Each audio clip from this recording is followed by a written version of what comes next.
নবী সাল্লাল্লাহু আলাইহি ওয়াসাল্লাম স্ত্রীর সাথে কেমন আচরণ করতেন। আসসালামু আলাইকুম ওয়া রাহমাতুল্লাহি ওয়া বারাকাতুহু।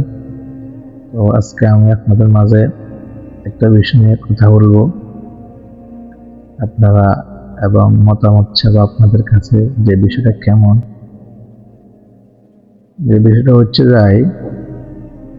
যে যারা স্ত্রীর গায়ে হাত তোলে, যারা তার বউয়ের গায়ে হাত তোলে, ওয়াইফের গায়ে হাত তোলে, তাদেরকে আপনাদের ভাষায় আপনারা কি বলেন? আমি তো আমার ভাষায় তাদেরকে কাপুরুষ বলি। এরা পুরুষের কাতারেই পড়ে না, যারা নাকি কথায় কথায় স্ত্রীর গায়ে হাত তোলে। আমি মতামত চাচ্ছি আপনাদের কাছ থেকে, আপনাদের কাছে তাদেরকে কি পুরুষ মনে হয়? যেমন আমি আমার ওয়াইফকে আমি জোরে আওয়াজে কথা বলতে আমার থেকে কি বলে ছোট ছোট মনে হয় নিজেকে। কেন আমি মেয়ে মানুষ দুর্বল, এরা কেন এদেরকে আমি ধমক দিয়ে কথা বলবো? এদেরকে স্নেহ দিয়ে ভালোবাসা দিয়ে কথা বললে এদের থেকে কাজ আদায় করা যায়। কেন আমি অপর একজন মেয়েকে এনেছি, ও মেয়েটা তার আত্মীয় স্বজন, তার পিতা মাতা সবাইকে ছেড়ে আমার কাছে আসছে। আমার থেকে সে মা বাবার ভালোবাসা পাবে, মা আর ভালোবাসা পাবে, ভাই বোনদের আত্মীয় ভালোবাসা পাবে। আমি একজন, আগে সে অনেকজন থেকে ভালোবাসা পেতে, কারণ আমি একজনে তার সব।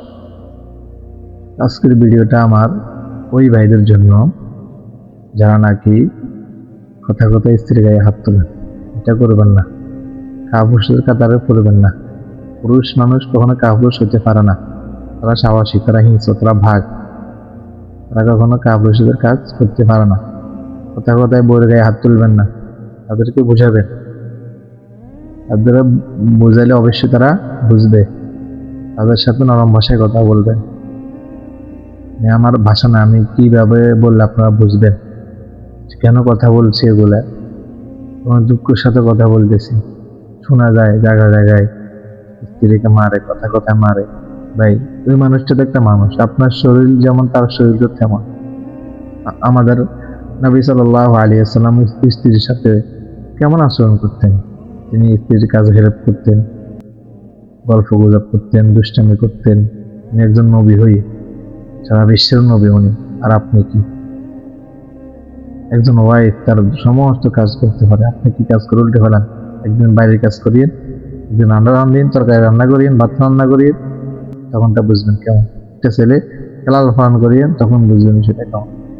কেউ এই খারাপ কাজটা, অসামাজিক কাজটা করবেন না। আল্লাহ সবাইকে হেদায়েত দান করুক। আমিন।